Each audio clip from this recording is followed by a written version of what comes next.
Welcome to the Women's Exclusive, a podcast where you will find the resources and fresh perspectives to take action and empower yourself to build a life you love in business and in motherhood. I am Laura Lee. And I am Gabriela. We are two mompreneurs who love creating, scaling, and building our business while tackling the joys and craziness of motherhood. Join us in this journey in the Women's Exclusive.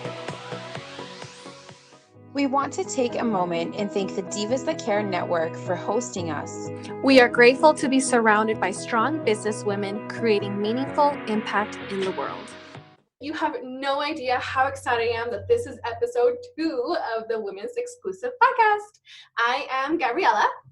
And I am Laura Lee. We are so excited to be talking to you about self-care today. If you're tuning in and it's May of 2020, then you know that we are in the middle of a global pandemic and we are all isolated in our homes, trying desperately not to binge eat all of our isolation snacks or murder our husbands and children. I'm so kidding. It's a time right now, right?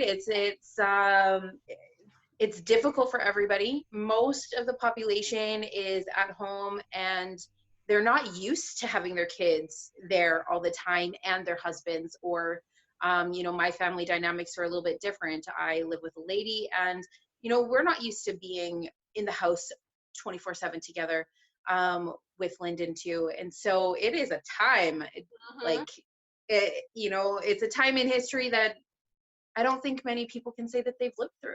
No, that's for sure. I mean, this is it's weird times right now, that's for sure.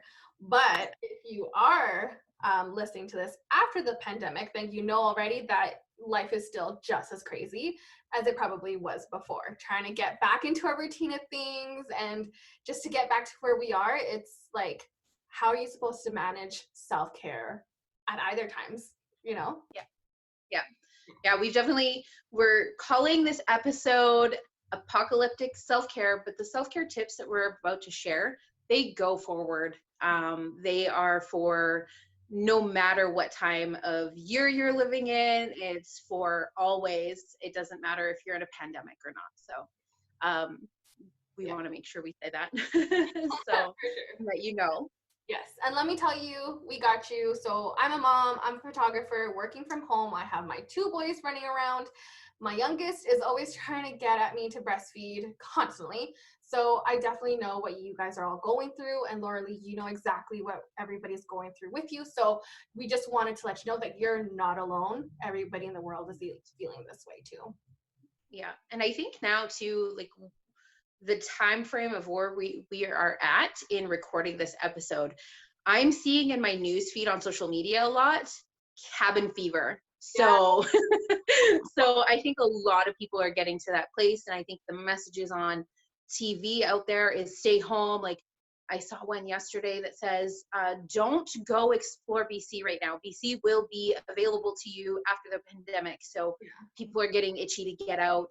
And there's some mixed messages as well on going out and not going out, going exploring, don't go explore. And I think it's so important that with the social distancing, you still go explore somewhat. So I think that cabin fever is setting in, and I think a lot more people are looking for what they can do right now to get that space or to get that mind back right, balance, and feel good again, or a little bit good again. Exactly. Yeah, so that's something that we wanted to talk to you all about, is what are some tips that you can do to practice self-care at home. And again, what Laura Lee said, this can be done while you're stuck in isolation, or even after, when things start to go back to normal. It is so important to have self-care for yourself. That saying, if you can't take care of yourself, how are you going to take care of your friend or of your family or your business? It is so important. So here are some tips for self-care. Yeah, so let's start with sleep. And if you're an entrepreneur or if you're a mom, either one, you're probably not getting a ton of sleep. And for entrepreneurs, there's a lot of messaging out there that hustle, like just do it. and get it done. Like, don't stop, don't sleep. And people praise themselves for, I went to bed at 2:00 in the morning and got up at 4, and I'm working again, and I'm going to outwork you. And for me, that is not in alignment. For me, I need to sleep. I need 7-8 hours of sleep, and I like 7 or 8 hours of sleep. Yeah, well, that's right. I mean, even research shows that consistently getting 7 to 8 hours of sleep per night is beneficial for adults. Like, there's a decreased risk of adverse health conditions. You manage your hunger levels, you maintain your immune system, and you retain your memory. So getting those hours in is so important to even building and continuing on with your business, and even if you have a family, to really like make sure that you're taking care of them properly. Yeah.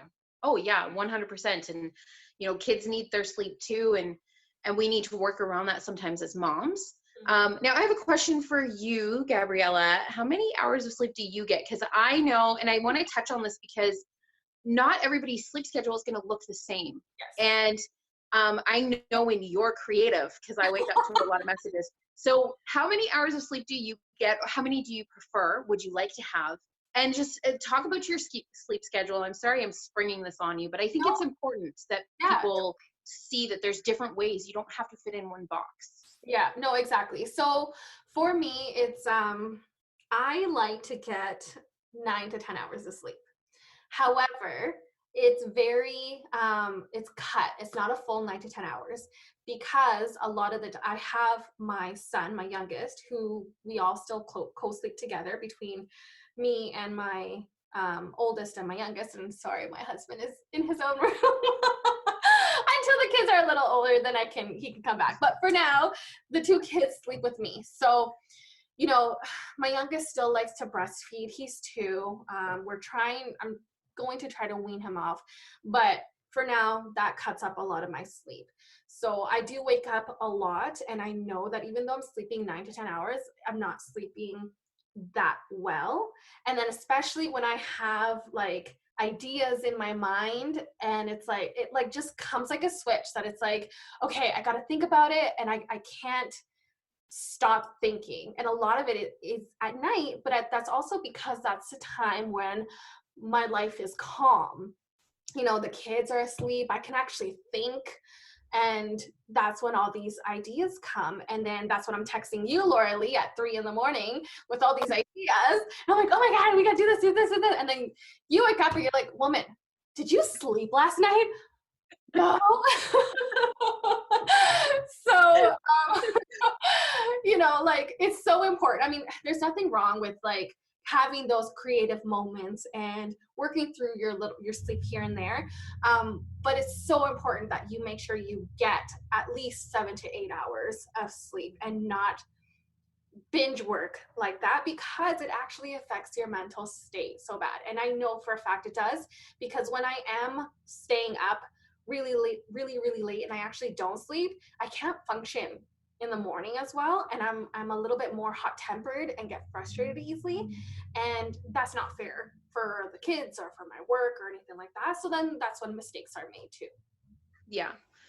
And I'm kind of all over the place, and you kind of know this about me, is I go with the flow. And so there's days where I will go to bed at 8:00 with my son.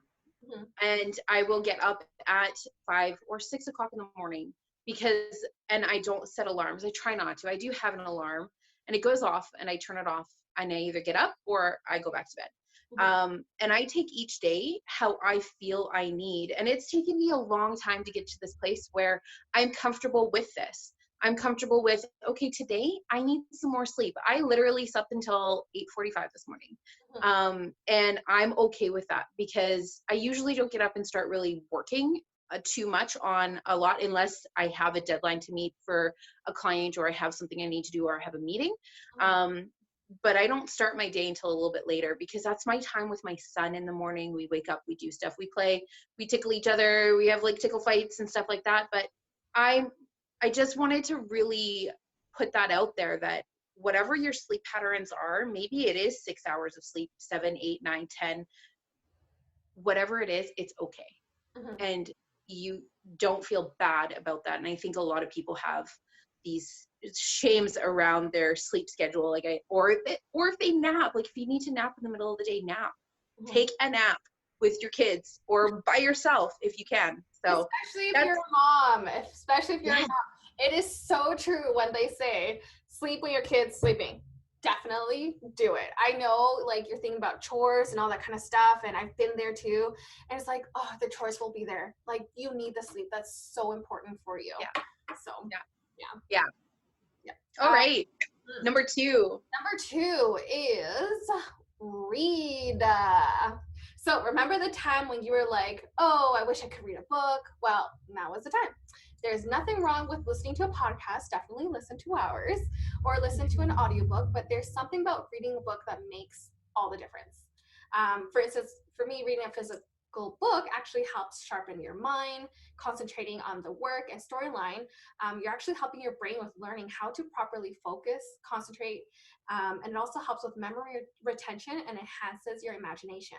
And if you're a photographer or a business owner, all of that stuff really, really helps with your business and speaking too. Yeah, reading is so important, and I've grown up not as a reader.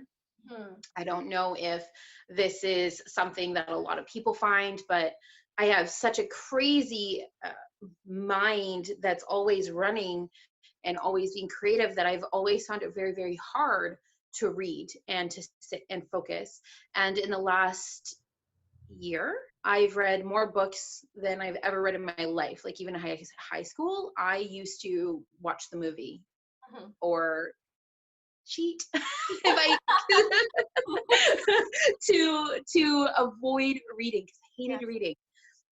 It hurt me to read, but now I love reading, and I'll wake up before my son some days. Again, not all the time do I do this, but I do my best to do it because I enjoy it. And I have some of my books up behind me if you're looking at the video. And I dive into more of the spiritual books than anything, or the business building books. I love starting my day with knowledge and growth and learning, and it just sets my path, just like incredible journey for that day, and magical things do happen. And I am, as you guys listen and grow with us on this podcast, I am a very woo-woo person. And so most of what I read is that woo-woo type stuff, and I just get lost in it. And I love reading now and developing my mind, and it's just incredible to do that. And we are going to be having a free download with this podcast, which we will have some suggestions on books you can read. So we'll maybe do a suggestion for a woo-woo book, a business development book, and a mom book. Yeah, fun. Yeah. Yep. And if you have any of your favorite books that you like to read, drop it in the comments or in the tag us on social media at the Women's Exclusive Instagram, and let us know what you're reading. Because for me, I've read a lot my entire life up until maybe high school. After that, I just completely stopped reading, and I miss it. I miss everything about reading. I have a book that I haven't even opened that I'm dying to read, is just trying to find the time to do it. And I know you could be like, well, just get the audiobook, but it's not the same. For me, it's not the same. It's flipping through the pages, getting lost in the words. That's what I'm working on, trying to do a little bit more self-care for me would be to read an extra book. I want to add something that just kind of popped into my mind as far as reading goes. For a long time, I felt like reading, there was rules. You needed to read a book, open it and read it, word for word, page by page, front to back. And somewhere along the way, I got into my head that I was not a good reader and I was a failure if I wasn't doing that, if I wasn't following that book. And now I pick up a book. If I've already read it, or I'll skip through, and if I don't feel called to read that book, like at any given time, I will have 5 or 6 books on the go, because each day I go with flow. What do I feel like reading today? And I may not actually finish that book in a set amount of time. I'll go with flow. So one book took me like a year to read, and that's okay, because I was interested in it, but I wasn't feeling it as much as something else. And so again, I think releasing those, if anyone else feels like this, and please let us know if you're listening to this podcast and you felt like that. I would love to know if I'm not the only one in the world that feels pressure to read a book a certain way. And please share that with us. But if you do feel like that, try to let go of that pressure. Read how you feel called to read. That's right. So number 3 on our list is play. Play with your children or with your family. Like, had a dirty word in my mind, but you know, like play with yourself. oh, we are a women's podcast, so that definitely goes hand in hand. But get outside and play. Go and have fun. Like, close your laptop, put down your phone. You know, maybe you want to take it because you want to capture awesome moments, but put your stuff down and go and play and go and have fun. And I have a coach that has helped me on my journey. And he actually told me to think about what I loved doing as a child. And to do that with my son. And so part for me, part of play is like actually just checking out and singing. Because that's what I did as a child all the time, is I just locked myself up in my room and I sang for hours. And I drove my parents crazy. So as an adult, it feels a little bit weird to do that, but I still do that. Like, maybe that's while I'm doing dishes or whatever, but to me, that's a release. That is self-care. And I dance with my son. I pick him up and I dance with him in the kitchen, or I dance with him in my room. But we go outside and we blow bubbles, and I literally will stand there for an hour blowing bubbles, and I get so much out of it. He gets tons out of it. I get tons out of it. So, you know, and I know you do a ton of stuff with your kids, Gabriela. Yeah, we do. Like now that it's getting warmer, the last few nights, my husband and we went all frog hunting. We spent all night looking for frogs, and it was honestly the funnest time that we all had together as a family. And it is definitely important to have some kind of play in your life, whatever that is, something that you enjoy doing, and that allows you to not think about anything else at all but what you're doing in that moment. So definitely some kind of play is really, really important. And it doesn't have to be with kids. It could be with a spouse, with just by yourself, or anything that brings you joy. Yeah. And again, like, tap into what you did as a kid, because I think that's a really sound advice that I was given, because we lose ourselves as we grow. And you're probably going to feel a little bit weird being like, well, I'm not a kid anymore. But that's okay. Like, do what sets your soul on fire. Do what makes you happy. And chances are, like, if you loved Pokemon as a kid, you're probably still going to be a little bit interested in it. You can keep it as your, you know, dirty secret. Like, keep it as your private thing that you love to do, your guilty pleasure. But do what makes you happy and do something fun for yourself. Maybe it's pretending to do spa stuff, you know, like, anything that you did when you were a kid, you can absolutely transform into something you enjoy doing as an adult. Definitely. So the other one is set yourself some achievable goals. So it's so easy to get dragged into a slump, feel depressed, unmotivated when you don't have anything to look forward to, especially when there's no deadline for anything. The world we currently live in is unknown. We don't know how long we'll be isolated and what the future is going to look like, but it's important. So either create a schedule for yourself and your family, especially if you have kids. They need that consistency and routine, and it's important for mental well-being to maintain a sense of normality in our lives. So sit down around the table with your family, or if it's just you, and come up with goals on what you want to achieve, whether that could be organizing a garage, start exercising, schedule your social media posts, whatever it is. Starting up those goals is important. And I know, Laura, you definitely are a big believer of goals too. Yes. Yeah, absolutely. And I want to highlight here, like you said, achievable goals. Mhm. But don't be afraid to like dream goals too. Literally someone yesterday asked me, what is your goal for, like, do you dream, is what they asked me. And I said, do you mean, do I dream while I'm sleeping, or do I have goals that are dreams? And he's like, goals that are dreams. And I was like, yeah, absolutely. I have massive goals that are my dreams. And he's like, okay, what's your 10-year? And I said, oh, okay, long term.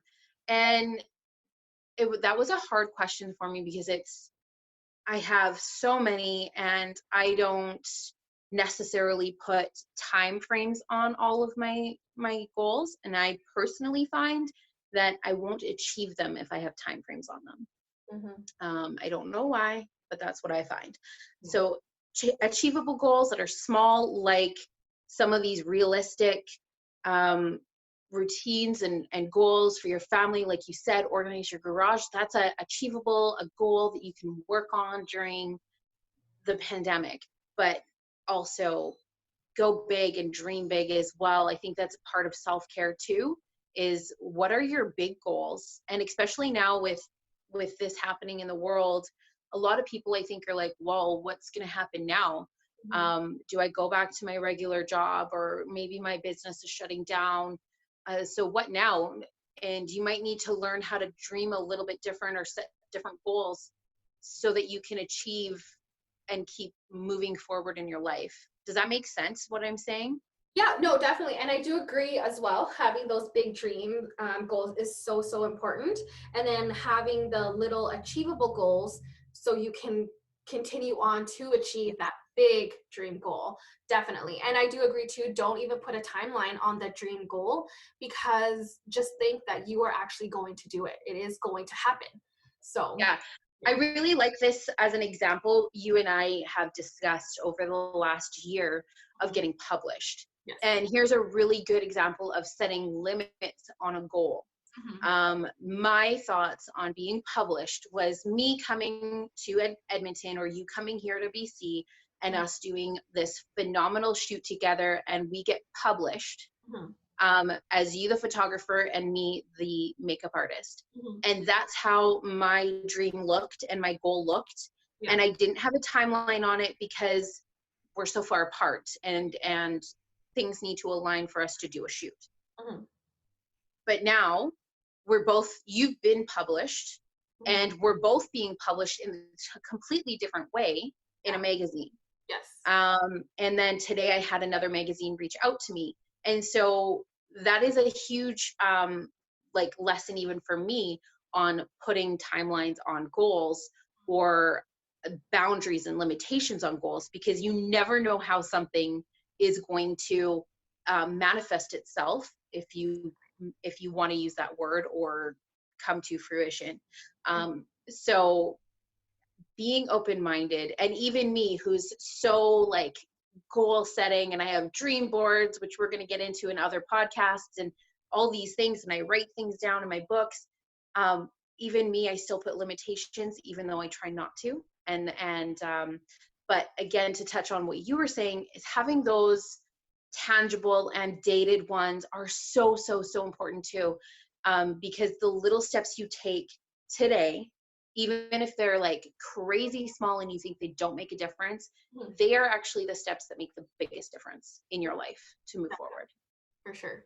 So let's move on to the next one. And I think it really goes well with routine and goals. It's learning. And I love learning. I hate admitting this sometimes, but people ask me all the time, like, what do you like to do for fun? And part of my self-care is learning and growing my mindset. Like, I can't get enough of it. I have ebbs and flows. I have times where I don't learn, and then I have times where I like dive in so deep, like that's all I do, but then I put it into action. So I think that learning just helps you create such an empire for your life, whether that's personal or business. Yeah, exactly. I truly believe that learning is so important too, especially for your business, because you always want to start discovering new things, new strategies, new techniques to build up your business. But it's not just for the business. And like you were saying, it's for your own personal growth. Just for me, as a quick example, is when we first met, the first thing you told me to do is do stories, start talking. And I'm like, no, no, thank you. I don't know how to do that. I don't want to do that. But I did find the value in it. And the more I started practicing and learning more about how to do it and seeing myself, learning how to grow myself as a person, as an entrepreneur, I started to really want to do more of all that, of the stories, of the videos. And that is actually part of self-care because it's your own personal development. And that is so important to self-care. Yeah, that's huge.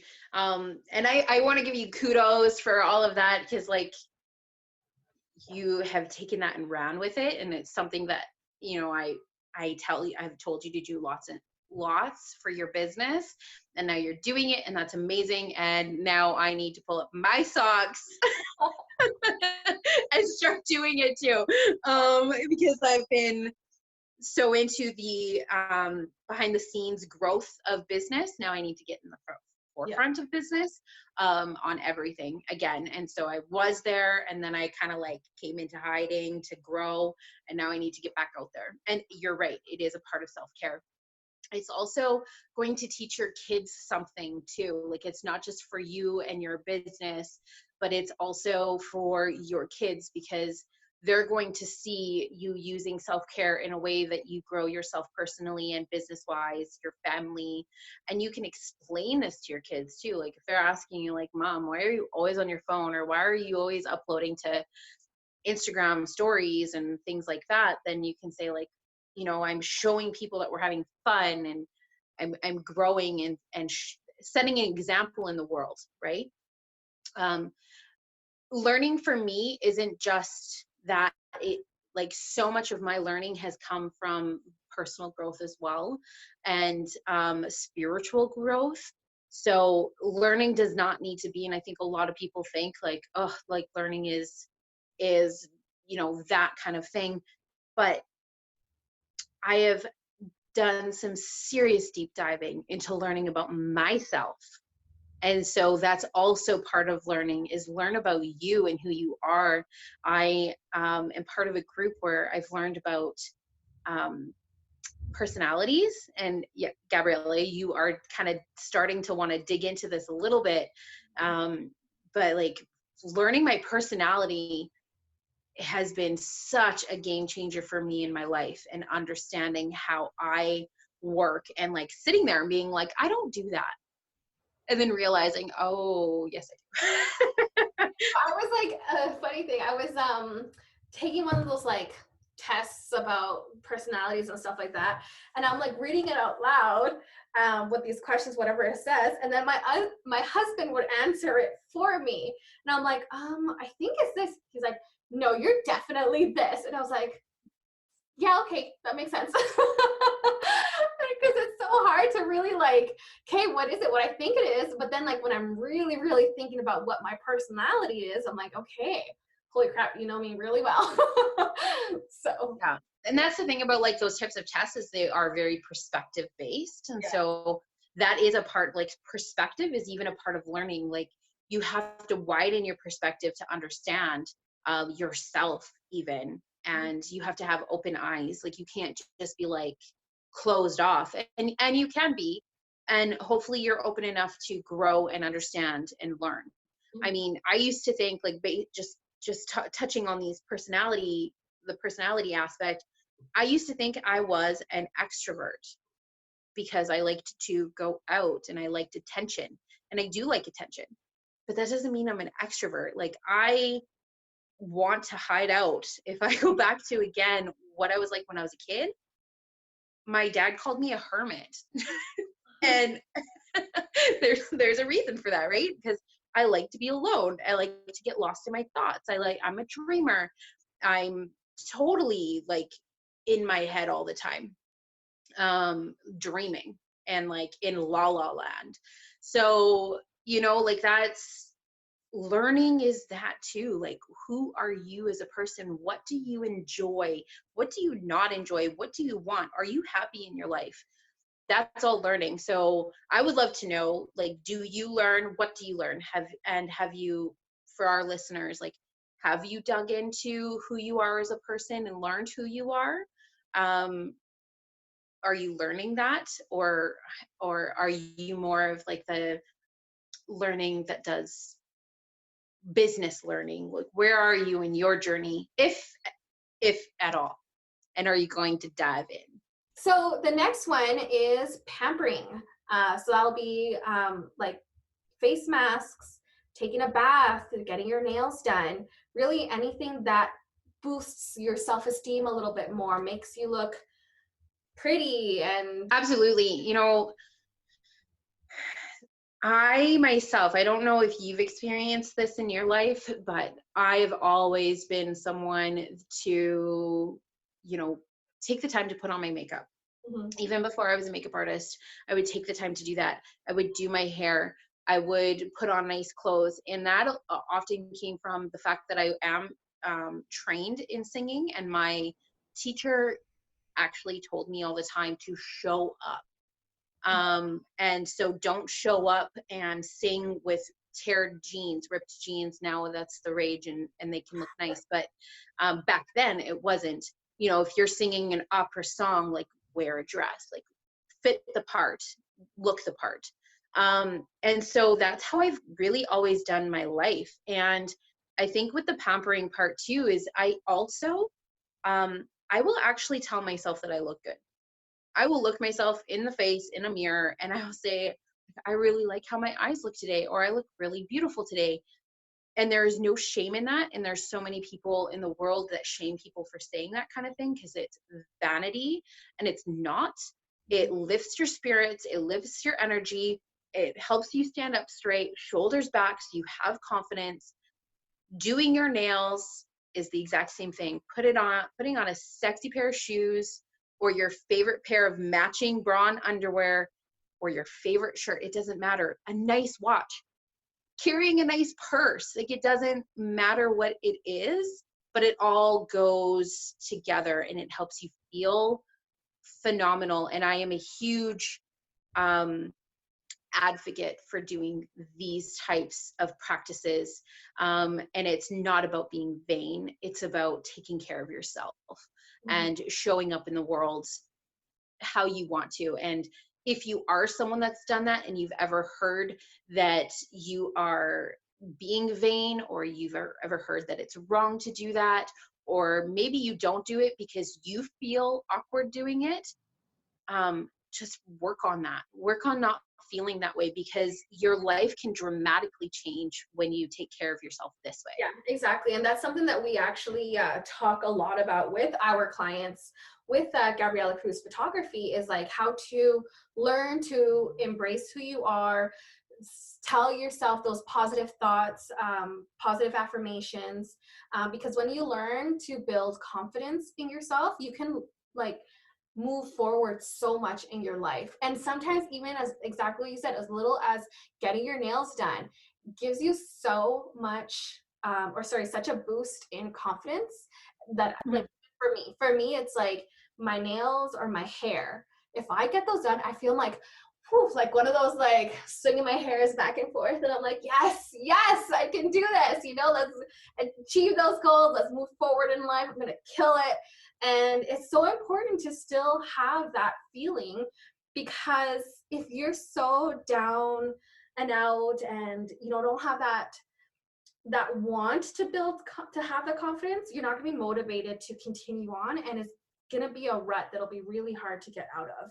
So even if you're just either still stuck in this situation, do yourself up again, pretend as if you're going out with the girls, or you're going to work, get your hair, like do your own hair, do your own makeup, do your nails, and just release that, because I know that there is a feeling of release when you get yourself done up. You know, there's also like, maybe you don't feel like doing your hair and makeup Maybe you're just not that person, or maybe you don't feel confident doing your hair and makeup anyways, but maybe you have a sexy pair of underwear and you're just hanging out at home. That even if you're the only person that sees it, knows it's on, that can even change how you stand. So underneath your PJs, put on your sexy pair of underwear, put your boobs up in your bra, like get, even that can change so much in how you feel. And then the next step might be, okay, today I'm going to put on a red lipstick. You don't even need a full face. Maybe you just want to rock a red lipstick and even in the house. So that's so important. Actually, in my opinion, this one is probably the most important of all of the self-care tips that we're talking about today. That's right. And we have a quote in our 180 quotes, which one day we will speak more about. But I just want to read it because it goes right in line with this. If you are presenting yourself with confidence, you can pull off pretty much anything. Katy Perry. And I just wanted to share that quick. No, it's so true. Like what you just said right now is like, that's exactly it. So our next one, and it kind of goes in line with, but we've made it a separate one, is take a shower. And there's so many things within taking a shower and water and baths. I know Gabriela just said take a bath in the last one, but I want to add it into this one as well. This is a huge part of self-care. And when I say this, like if you have kids, like lock the door and or set them up with something. There is no shame if you're a single parent in setting your kid up, watching a movie so you can go take some time, or maybe you need to do it while they're sleeping, and that's fine too. But take the time to take a shower or have a bath. And with a bath, use Epsom salts. Energetically, Epsom salts actually cleanse you. And this is something that I just learned, and it's something that I don't really practice baths, but I do showers. And when I'm in the shower, I sing or I stand in the water and I meditate. And I will either do it in two ways. I will close my eyes and just let the water hit my forehead, in my third eye area or the top of my head. And something else I do is I cup my hands and I will allow the water to fill up, and I'll think of all the bad things that are bothering me right now. And I'll imagine that those things are in that water, and then I'll release it and let it go down the drain. And then I do the same thing where I fill up cup my hands and I think of the positive things, and I'll actually throw that water on me even more. Or I'll think about that water is energized and it's bringing positive things to me. So that also is part of self-care to me, and a huge thing that I do. It's massive for just releasing. And you can think about the water just taking away the bad and re-energizing with good. So I don't know, do you do anything like that, or do you just like check out in the shower, or are you just like in and out, just get it done? No, I do. I do check out in the shower. I feel like I take long showers, but for me, I feel it. I don't really think about the whole meditating or anything like that, but I feel like that's when I can actually think properly without the distractions. Creatively, I think about my what I'm going to do in business or things that I want to do, my goals, my dreams. I visualize. That's a word. That's where I visualize a lot of my goals that I want, is when I'm in the shower. And yeah, no, it's very it's relaxing, and it's very spiritual, I would say, I guess. But yeah, no, I really enjoy it. That's when all the ideas flood and you can't write it down. Yeah, exactly. That's the worst part. Exactly that. All my ideas, even like my mental conversations where I'm like, okay, this is what I'm going to talk about on my story. And I practice it in my head, and I get out of the shower, whip my phone out to start recording it or whatever. And it's like, Oh crap. What was it? So I seriously need like a not a video recorder in the shower, not that, a recorder, audio recorder in the shower.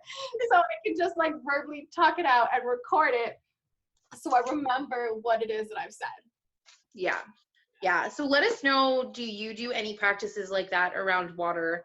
And what are your feelings about that? Or are you just like, get in, get out, I don't have time?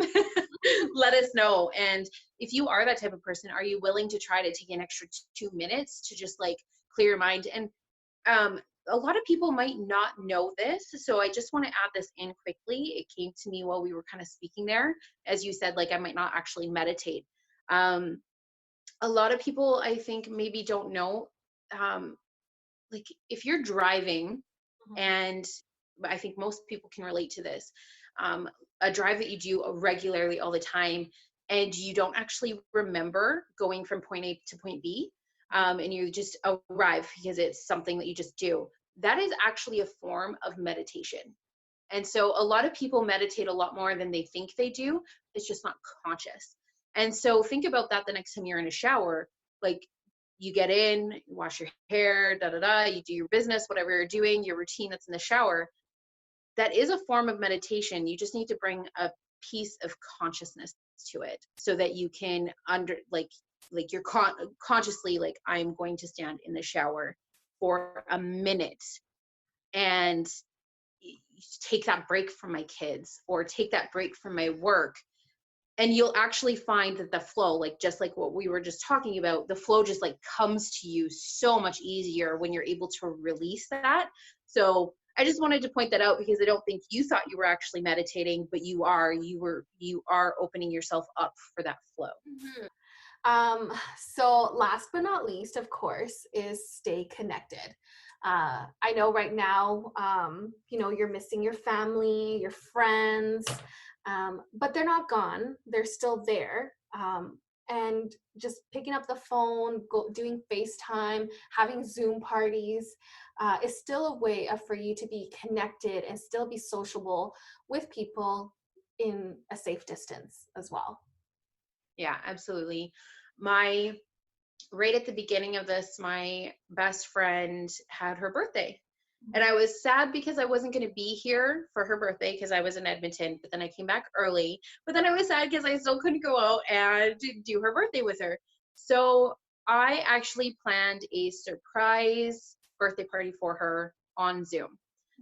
So I had asked her, I said, do you want to do a wine night on Zoom? And she said yes. And then I messaged her family and I said, Jess and I are doing this.